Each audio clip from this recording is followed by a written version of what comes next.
ओम शांति। आज 22 जनवरी 2021 की बाबा की वाणी है। बाबा आज हम सभी बच्चों को पूछते हैं, समझदार बच्चों की मुख्य निशानी क्या होगी? समझदार बच्चों की मुख्य निशानी क्या होगी? उत्तर, जो समझदार है उन्हें अपार खुशी होगी। अगर खुशी नहीं तो बुद्धू है। समझदार अर्थात पारस बुद्धि बनने वाले, वह दूसरों को भी पारस बुद्धि बनाएंगे, रूहानी सर्विस में बिजी रहेंगे, बाप का परिचय देने बिगड़ रह नहीं सकेंगे। क्या क्या निशानी बताई? अपार खुशी होंगी, पारस बुद्धि बनने वाले होंगे, दूसरों को भी पारस बुद्धि बनाएंगे, रूहानी सर्विस में बिजी रहेंगे और बाप का परिचय देने बिगड़ रह नहीं सकेंगे। मीठे बच्चे, तुम बाप के पास आए हो रिफ्रेश होने। बाप और वर्षे को याद करो तो सदा रिफ्रेश रहेंगे। रिफ्रेश होने की युक्ति बाबा ने बताई, बाप को याद करो और बाप से जो वर्षा मिलता है उसको याद करो, तो आत्मा के अंदर खुशी भी रहेगी और रिफ्रेश भी होते रहेंगे। ओम शांति। बाप बैठ समझाते हैं या दादा भी समझते हैं, क्योंकि बाप बैठ दादा द्वारा समझाते हैं। तुम जैसे समझते हो वैसे दादा भी समझते हैं। दादा मना ब्रह्मा बाबा। दादा को भगवान नहीं कहा जाता है, यह है भगवान वाच्य। बाप मुख्य क्या समझाते हैं कि देही अभिमानी बनो, ये क्यों कहते हैं? रोज बाबा हम बच्चों को मुरली में इस बात पर अटेंशन दिलाते हैं। अलग अलग रूप से देही अभिमानी बनो, बाबा कहेंगे आत्मा समझो, भाई भाई की दृष्टि रखो, क्योंकि अपने को आत्मा समझने से हम पतित पावन परमपिता परमात्मा से पावन बनने वाले हैं। यह बुद्धि में ज्ञान है। सबको समझाना है, पुकारते भी है कि हम पतित हैं। नई दुनिया पावन जरूर ही होगी। नई दुनिया बनाने वाला, स्थापन करने वाला बाप है। उनको ही पतित पावन बाबा कह बुलाते हैं। पतित पावन साथ में उनको बाप कहते हैं। बाप को आत्माएं बुलाती हैं, शरीर नहीं बुलाएगा। हमारी आत्मा का बाप पारलौकिक है, वही पतित पावन है। यह तो अच्छी रीति याद करना चाहिए ना कि पतित पावन बाप है, तो ऐसे बाप को तो हमें अच्छी रीति याद करना चाहिए ना। फिर भी हम क्या कहते हैं? बाबा आपकी याद भूल जाती है। बाबा को कितना बुरा लगता होगा। आपको आपके बच्चे ये कहे कि हम आपको भूल जाते हैं तो क्या होगा? आपको लगेगा अरे मेरे बच्चों को मेरी वैल्यू ही नहीं है। हम इतनी पालना करते हैं, उनका ध्यान रखते हैं और फिर भी हमारे बच्चों को हमारी वैल्यू नहीं, हमें याद नहीं करते। अब ये बेहद का बाप हमें कितनी बड़ी राजाई देते हैं और संगम युग पर भी कितना सुख देते हैं, फिर भी हम क्या कहते? बाबा हम भूल जाते हैं। इसलिए बाबा हमें रोज याद दिलाता है। ये नई दुनिया है या पुरानी दुनिया है, यह तो समझ सकते हो ना। ऐसे भी बुद्धू है जो समझते हैं हमको तो सुख अपार है, हम तो जैसे स्वर्ग में बैठे हैं, क्योंकि धन वैभव बहुत है, तो समझते हैं हमारे लिए तो यही स्वर्ग है। परंतु यह भी समझना चाहिए कि कलयुग को कभी स्वर्ग कह नहीं सकते। नाम ही है कलयुग, पुरानी पतित दुनिया। सतयुग उसको कहा जाएगा जहां राजा प्रजा सब सुखी हो, एक को सुख और एक को दुख, उसको स्वर्ग नहीं कहेंगे। अब यहाँ इस दुनिया में तो जिनके पास धन है वो समझते हैं हम सुखी है, स्वर्ग में है, लेकिन दूसरी ओर का पिक्चर क्या है? मनुष्य दुखी भी है। इसलिए बाबा कहता नाम ही है कलयुग। अंतर है ना, मनुष्यों की बुद्धि में यह भी नहीं बैठता है, बिल्कुल ही जड़जड़ीभूत अवस्था है। बच्चे नहीं पढ़ते हैं तो कहते हैं ना कि तुम तो पत्थर बुद्धि हो। बाबा भी लिखते हैं तुम्हारे गांव निवासी तो बिल्कुल पत्थर बुद्धि है, समझते नहीं है क्योंकि दूसरों को समझाते नहीं है। खुद पारस बुद्धि बनते हैं तो दूसरों को बनाना चाहिए ना, पुरुषार्थ करना चाहिए। इसमें लज्जा आदि की तो बात ही नहीं, परंतु मनुष्यों की बुद्धि में आधा कल्प उल्टे अक्षर पड़े हैं तो वह भूलते नहीं है। कैसे भुलाए? भूलवाने की ताकत भी तो एक बाप के पास ही है। भुलवाने की ताकत भी तो ड्रामानुसार होती है ना, तो एक बाप के पास है, क्योंकि सारा अगर यह बाबा कहता है ये ज्ञान और बाप और वर्षा, इसके अलावा मुझे कुछ याद नहीं करना है, क्योंकि और सब तो याद करते करते हमारी ये स्थिति हुई है, ये दशा हुई है।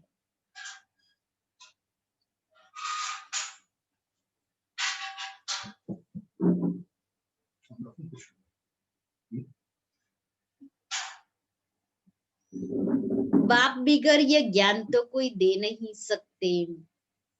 गोया सब अज्ञानी ठहरे, उनका ज्ञान फिर कहां से आया? जब तक ज्ञान सागर बाप आकर न भुलाए, जब तक ज्ञान सागर बाप आकर न सुनाए,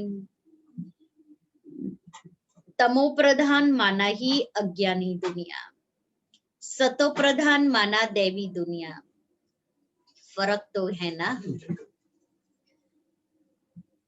देवी देवताए ही पुनर्जन्म लेते हैं, समय भी फिरता रहता है, बुद्धि भी कमजोर होती जाती है। बुद्धि का योग लगाने से जो ताकत मिले वह फिर खलास हो जाती है। अभी तुमको बाप समझाते हैं तो तुम कितने रिफ्रेश होते हो। तुम रिफ्रेश थे और विश्राम में थे जब परम धाम में थे। बाप भी लिखते हैं ना, बच्चों आकर रिफ्रेश भी हो जाओ और विश्राम भी पाओ। रिफ्रेश होने के बाद तुम सत्युग में विश्रामपुरी में जाते हो, इसलिए परम धाम में थोड़ा समय बैठ जाते, विश्राम भी कर लेते हैं और रिफ्रेश होते हैं हम। जब बाबा साकार में थे ना, ये तो बाबा परमधाम और सत्युग की बात कर रहे हैं, लेकिन साकार बाबा जब हमारी दादिया सेवा पर उपस्थित होते थे तो सेवा करके जो भाई बहन बाबा के बच्चे बनते थे उनको लेकर के बाबा के पास आते थे, बाबा से मिलाते थे, रिफ्रेश हो जाते थे। फिर बाबा कहता था अब जाओ, रिफ्रेश हो गए, बादल आए, भर गए, अभी जाकर के बरसना है। तो 2 दिन, 4 दिन, 1 हफ्ता, 15 दिन रहे, फिर बाबा वापस सेवा पर उनको भेज देते थे। कई सर्विसेबल दादियां जो हमारी थी, जैसे बाबा मुरली में बहुत बार मनोहर दादी को, गंगे दादी को याद करते हैं। तो बाबा उनको बैठने नहीं देता था। बाबा आ जाए, अब भी आए, बाबा कहता था जाओ इस जगह पर सेवा पर जाना है। तो ऐसे बाबा करता था कि बादल आए हैं, रिफ्रेश हो गए, अभी जाओ। तो यहाँ तो आत्मा परम धाम में जाती है, वहां तुमको बहुत विश्राम मिलता है। कहाँ? सत्युग में। वहां सुख, शांति, संपत्ति आदि सब कुछ तुमको मिलता है। तो बाबा के पास आते हैं रिफ्रेश होने, विश्राम पाने। रिफ्रेश भी शिव बाबा करते हैं, विश्राम भी बाबा के पास लेते हो। विश्राम माना शांत, विश्राम माना शांत। थक कर विश्रामी होते हैं ना, कोई कहाँ जाते हैं विश्राम पाने। उसमें तो रिफ्रेशमेंट की तो बात ही नहीं। यहाँ तुमको बाप रोज समझाते हैं तो तुम यहाँ आकर रिफ्रेश होते हो। याद करने से तुम तमो प्रधान से सतो प्रधान बनते हो। सतो प्रधान बनने के लिए ही तुम यहाँ आते हो। उसके लिए क्या पुरुषार्थ है? सतो प्रधान बनने के लिए हम बाबा के पास आते हैं, तो क्या पुरुषार्थ है? मीठे मीठे बच्चे बाप को याद करो, यही पुरुषार्थ करना है। और कुछ याद नहीं रहता है और कोई पुरुषार्थ नहीं होता है, कोई बात नहीं। बाबा कहते हैं एक ही पुरुषार्थ करो, बाबा को याद करने का, और वो भी अलग अलग तरीके से करो। बाप ने सारी शिक्षा तो दी है, यह सृष्टि चक्र कैसे फिरता है, तुमको विश्राम कैसे मिलता है, और कोई भी यह बातें नहीं जानते हैं तो उन्हों को समझाना चाहिए, ताकि वह भी तुम जैसा रिफ्रेश हो जाए। अपना फर्ज ही यह है सबको पैगाम देना। अविनाशी रिफ्रेश होना है, अविनाशी रिफ्रेश पाना है, देना भी है और पाना भी है। सबको यह पैगाम दो, यही याद दिलाना है कि बाप को और वर्षे को याद करो। है तो बहुत सहज बात। बेहद का बाप स्वर्ग रचते हैं, स्वर्ग का ही वर्षा देते हैं। अभी तुम हो संगम युग पर, माया के श्राप और बाप के वर्षे को तुम जानते हो। जब माया रावण का श्राप मिलता है तो पवित्रता भी खत्म, सुख शांति भी खत्म, तो धन भी खत्म। देवाला मार दिया। कल बाबा ने कहा ना, कल या परसों, कि बच्चों ने सारा देवाला मार दिया है। तो इतना देवाला मार दिया कि प्यूरिटी भी खत्म हो गई, सुख शांति भी खत्म हो गई, और इतना सारा धन दिया था, धन भी खत्म हो गया।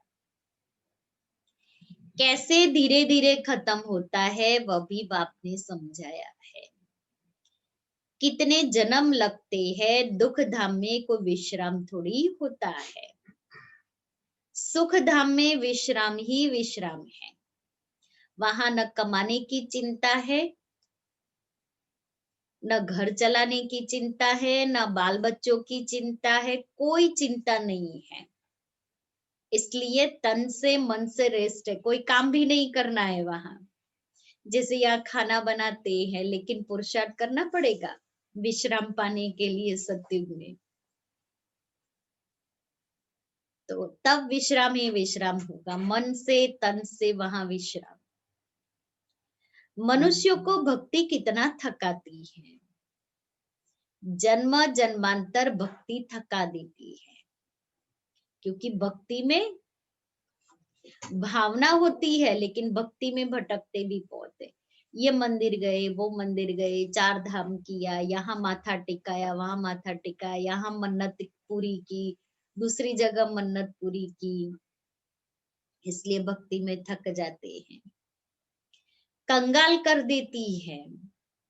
यह भी अब तुमको बाप समझाते हैं कि भक्ति ने कंगाल बना दिया है। नए नए आते हैं तो कितना समझाया जाता है। हर एक बात पर मनुष्य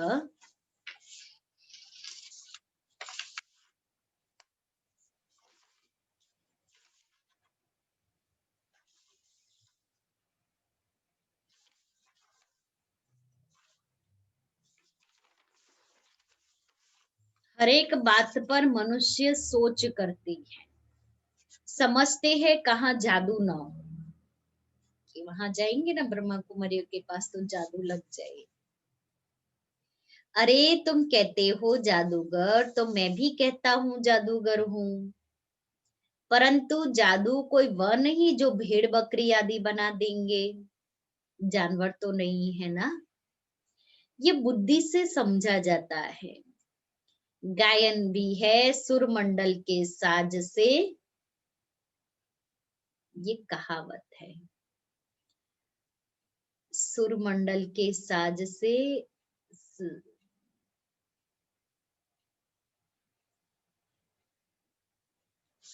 बाहर नहीं आ रही, जब याद आएगी सुनाएगी।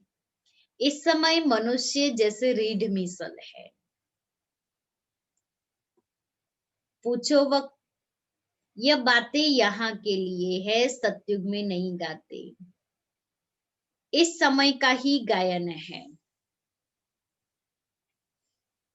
सुरमंडल के साज मना, जैसे कोई गीत संगीत होता है तो वो जानवर क्या समझ सकेंगे, साढ़े क्या समझे कि ऐसा कुछ है। तो बाबा भी कहता है, बाबा जो ये बातें सुनाते हैं वो और पतित मनुष्य क्या समझे, क्या जाने कि इसमें क्या रस आता है। सतयुग में नहीं गाते, इस समय का ही गायन है। चंडिका का कितना मेला लगता है, पूछो वह कौन थी, कहेंगे देवी। अब ऐसा नाम तो वहां होता नहीं सतयुग में।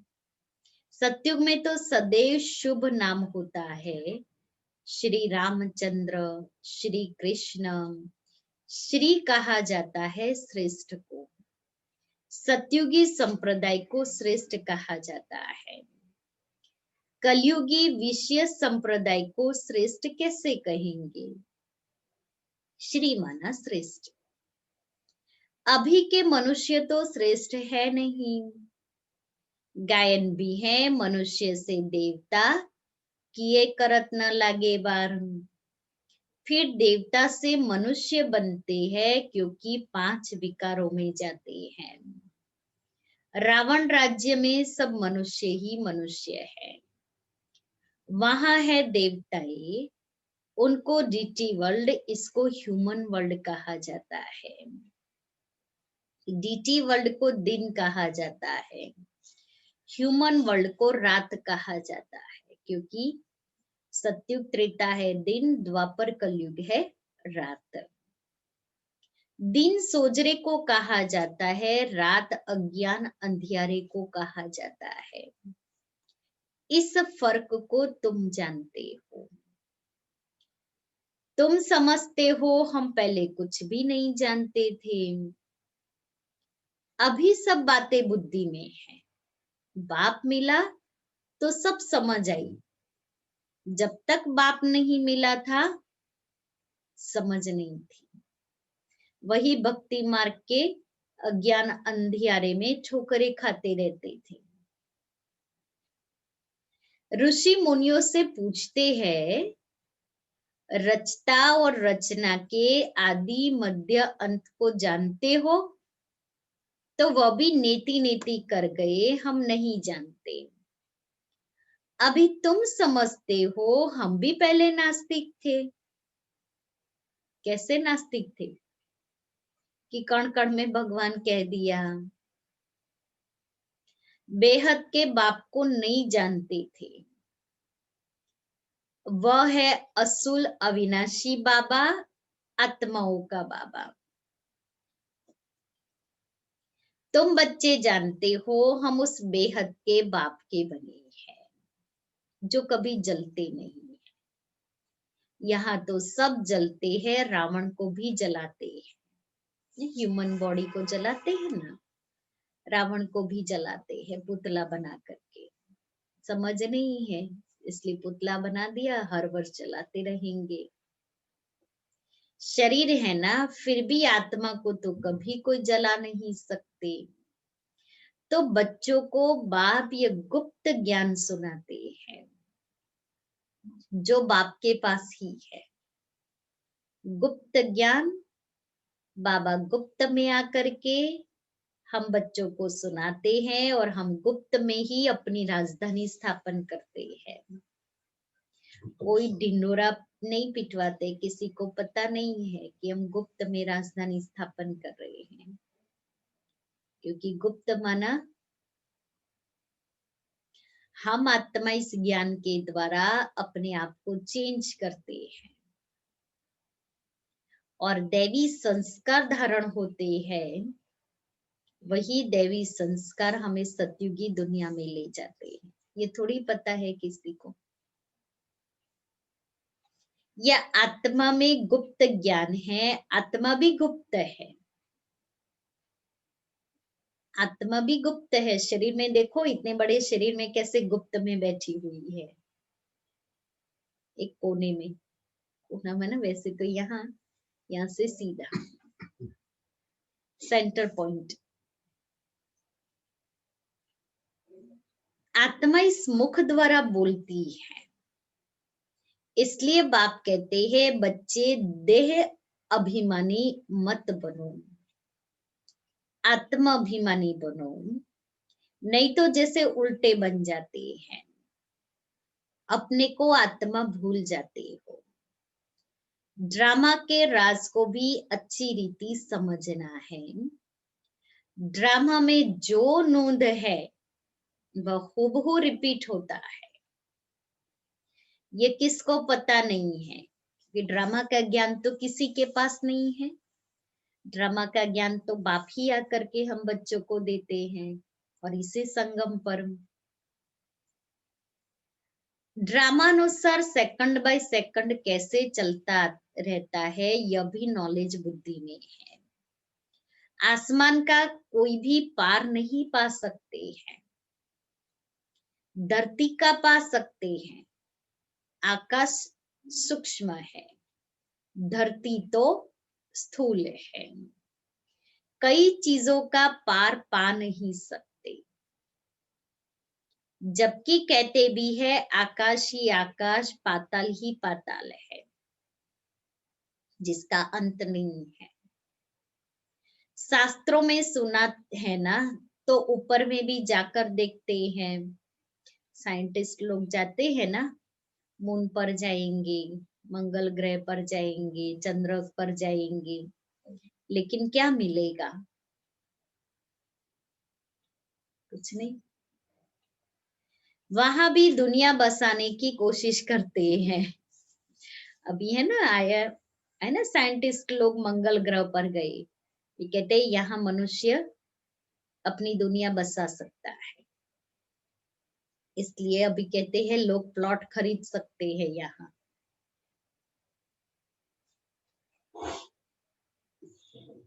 दुनिया बसाई तो बहुत है ना, ये पृथ्वी ग्रह पर ही देखो ना कितनी बड़ी दुनिया बसा दी है।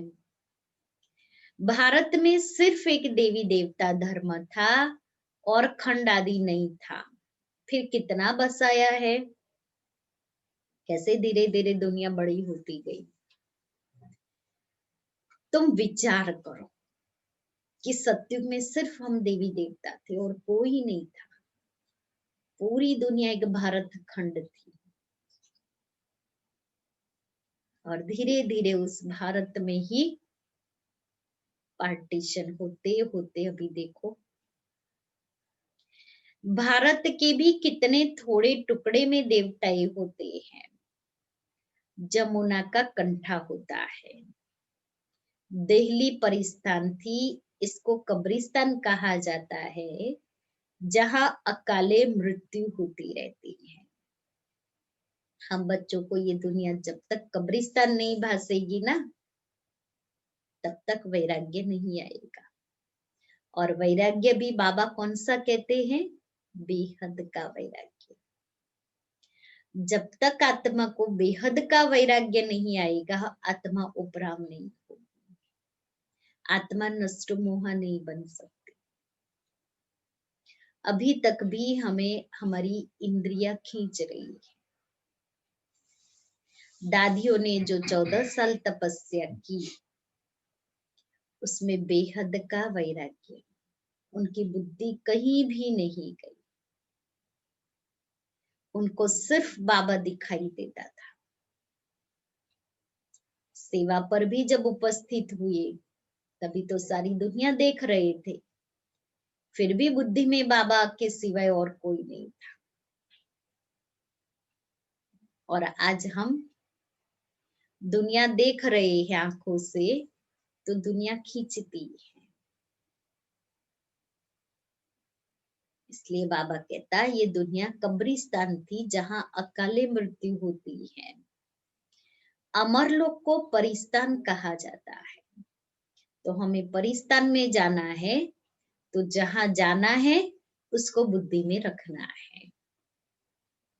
वहां बहुत नेचुरल ब्यूटी हो रहती है। भारत को वास्तव में परिस्तान कहते थे।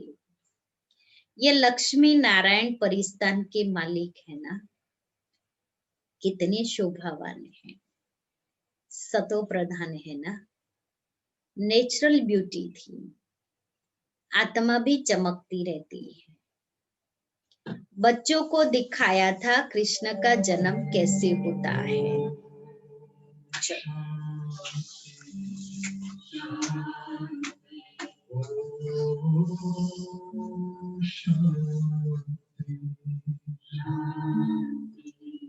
अंतर मन में ज्योति जगा लो, होगा दूर अंधेरा।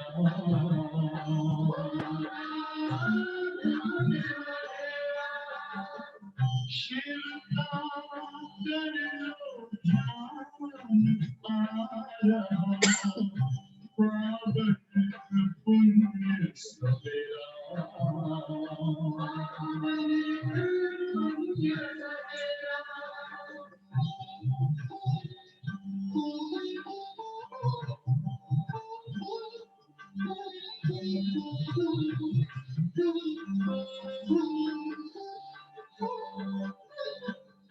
तुम हो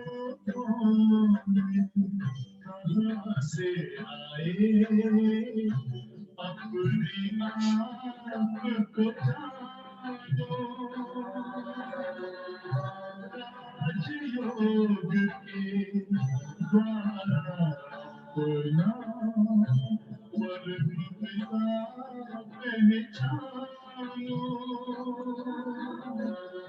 किसी राजपथ पर चल कर तुम पालो अपना बसेरा।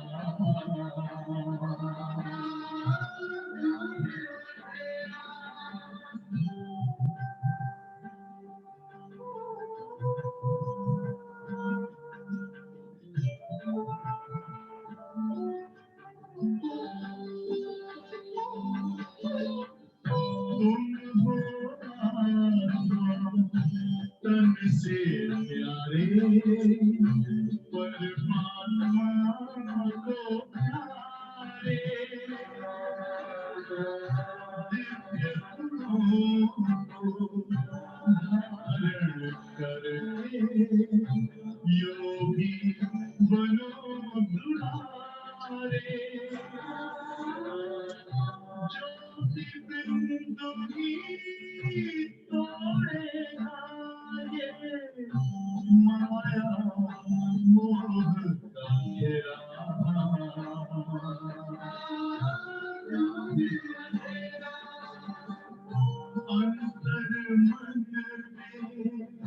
ज्योति जगा लो, होगा दूर अंधेरा।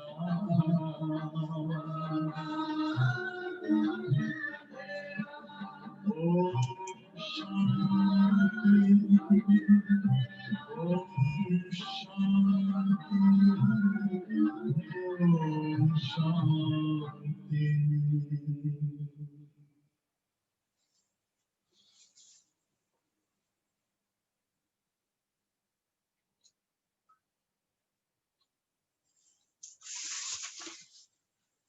ओम शांति।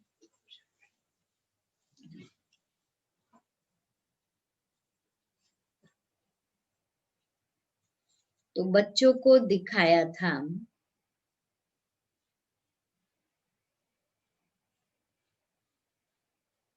सतो प्रधान है, नेचुरल ब्यूटी थी, आत्मा भी चमकती रहती है। बच्चों को दिखाया था कृष्ण का जन्म कैसे होता है, साक्षात्कार कराया। सारे कमरे में ही जैसे चमत्कार हो जाता है, तो बाप बैठ बच्चों को समझाते हैं। अभी तुम परिस्तान में जाने के लिए पुरुषार्थ कर रहे हो, नंबरवार तो जरूर चाहिए। एक जैसे सब हो न सके, विचार किया जाता है इतनी छोटी आत्मा कितना बड़ा पार्ट बजाती है। शरीर से आत्मा निकल जाती है तो शरीर का क्या हाल हो जाता है। फिर कहते हैं चलो जल्दी ले चलो, जला देते हैं। सारी दुनिया के एक्टर्स वही पार्ट बजाते हैं जो अनादि बना हुआ है। ये सृष्टि भी अनादि है, उसमें हर एक का पार्ट भी अनादि है। उनको तुम वंडरफुल तब कहते हो जबकि जानते हो ये सृष्टि रूपी झाड़ है। बाप कितना अच्छी रीति समझाते हैं। ड्रामा में फिर भी जिसके लिए जितना समय है उतना समझने में समय लेते हैं। बुद्धि में फर्क है ना। आत्मा मन बुद्धि सहित है ना, तो कितना फर्क रहता है। बच्चों को मालूम पड़ता है हमको स्कॉलरशिप लेने की है, तो दिल अंदर खुशी होती है ना। यहाँ भी अंदर आने से ही एम ऑब्जेक्ट सामने देखने में आती है, तो जरूर खुशी होगी ना। अभी तुम जानते हो यह बनने के लिए यहाँ पढ़ने आए हैं, नहीं तो कभी कोई आ न सके। यह है एम ऑब्जेक्ट। ऐसा कोई स्कूल कहाँ भी नहीं होगा जहाँ दूसरे जन्म की एम ऑब्जेक्ट देख सके। होता है ऐसे, दूसरे जन्म में क्या हम बनने वाले हैं वो देख सके अभी से। यहाँ तो यहाँ पढ़ाई की और इस पढ़ाई से क्या बनने वाले हैं वही देख सकते हैं। तुम देख रहे हो यह स्वर्ग के मालिक है, हम ही यह बनने वाले हैं। हम अभी संगम युग पर हैं, न राजाई के हैं न उस राजाई के हैं न इस राजाई के हैं। हम बीच में है, जा रहे हैं। खिवैया बाप भी है निराकार, बोट भी है निराकार। बोट मना आत्मा। बोट को खींचकर परम धाम में ले जाते हैं। इनकॉर्पोरियल बाप इनकॉर्पोरियल बच्चों को ले जाते हैं। बाप ही बच्चों को साथ में ले जाएंगे ना। यह चक्र पूरा होता है, फिर हूबहू रिपीट करना है। एक शरीर छोड़ दूसरा लेंगे, छोटा बनकर फिर बड़ा बनेंगे। जैसे आम की गुठली को जमीन में डाल देते हैं, फिर उनसे आम निकल आएंगे। वह है हद का झाड़। यह मनुष्य सृष्टि रूपी झाड़ है, इनको वैरायटी झाड़ कहा जाता है। सतयुग से लेकर कलयुग तक सब पार्ट बजाते रहते हैं, और वो भी वैरायटी पार्ट। अविनाशी आत्मा 84 के चक्र का पार्ट बजाती है, तो 84 जन्म में 84 पार्ट, तो वैरायटी पार्ट हुआ ना। लक्ष्मी नारायण थे जो अब नहीं है, चक्र लगाए अब फिर ये बनते हैं। कहेंगे पहले ये लक्ष्मी नारायण थे, फिर उन्हों का यह है लास्ट जन्म ब्रह्मा सरस्वती। अभी सबको वापिस जरूर जाना है। स्वर्ग में तो इतने आदमी थे नहीं, लिमिटेड पॉपुलेशन थी, ना इस्लामी न बौद्धि, कोई भी धर्म वाले एक्टर्स नहीं थे सिवाय देवी देवताओं के। यह समझ भी कोई में नहीं है। समझदार को टाइटल मिलना चाहिए ना। जितना जो पढ़ता है नंबरवार पुरुषार्थ से पद पाता है। तो तुम बच्चों को यहाँ आने से ही यह एम ऑब्जेक्ट देख खुशी होनी चाहिए कि हम ऐसे लक्ष्मी नारायण जैसे बनते हैं, हम देवी देवता बनते हैं। खुशी का तो पारावार नहीं, जिसको बाबा कभी कहता है कापारी खुशी, तो ऐसी कापारी खुशी हम बच्चों को रहती है कि खुशी का पारावार बाबा मिला, बेहद का भाग्य बन रहा है।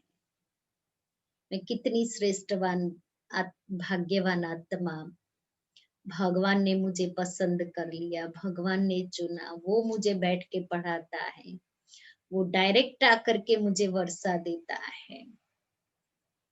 आज बाबा ने कहा सतो प्रधान बनाता है, स्वर के मालिक बनाता है। पाठशाला वाक स्कूल हो तो ऐसा, जहां देवता बनते हो। कितनी गुप्त परंतु जबरदस्त पाठशाला है। जितनी बड़ी पढ़ाई उतना बड़ा कॉलेज, वहां सब फैसिलिटीज मिलती है। जितनी बड़ी कॉलेज होती है ना, वहां सब फैसिलिटीज होती है। इसलिए आजकल तो यूनिवर्सिटी होती है ना, बड़ी बड़ी यूनिवर्सिटी, उसमें हॉस्टल्स भी होगी, सब सब होगा, स्पोर्ट्स भी होगा, हॉस्टल भी होगी, कॉलेज भी होगी, गार्डन्स भी होंगे, फिर कैंटीन भी होगी, सब होगा। आत्मा को पढ़ना है, फिर चाहे सोने के तख्त पर चाहे लकड़ी के तख्त पर चढ़े। बच्चों को कितनी खुशी होनी चाहिए, क्योंकि शिव भगवान वाच है ना, पहले नंबर में है ये विश्व का प्रिंस। बच्चों को अब पता पड़ा है, कल्प कल्प बाप ही आकर अपना परिचय देते हैं। मैं इनमें प्रवेश कर, ब्रह्मा में प्रवेश कर तुम बच्चों को पढ़ा रहा हूं। देवताओं में यह ज्ञान थोड़ी ही है, बच्चों में। ज्ञान से देवता बन गए, फिर पढ़ाई की दरकार नहीं। इसमें बड़ी विशाल बुद्धि चाहिए समझने की। अच्छा, मीठे मीठे सिक्के लेते बच्चों प्रति माता पिता बाप दादा का याद प्यार और गुड मॉर्निंग। रूहानी बाप की रूहानी बच्चों को नमस्ते। हम रूहानी बच्चों की रूहानी बाप दादा को याद प्यार, गुड मॉर्निंग और नमस्ते। दाना के लिए मुख्य सार, पहला, इस पतित दुनिया का बुद्धि से संन्यास कर पुरानी देह और देह के संबंधियों को भूल अपनी बुद्धि बाप और स्वर्ग तरफ लगानी है। दूसरा, अविनाशी विश्राम का अनुभव करने के लिए बाप और वर्षे की स्मृति में रहना है। सबको बाप का पैगाम दे रिफ्रेश करना है, रूहानी सर्विस में लज्जा नहीं करनी है। वरदान, सदा बाप के सम्मुख रहे, खुशी का अनुभव करने वाले, अथक और आलस्य रहित भव।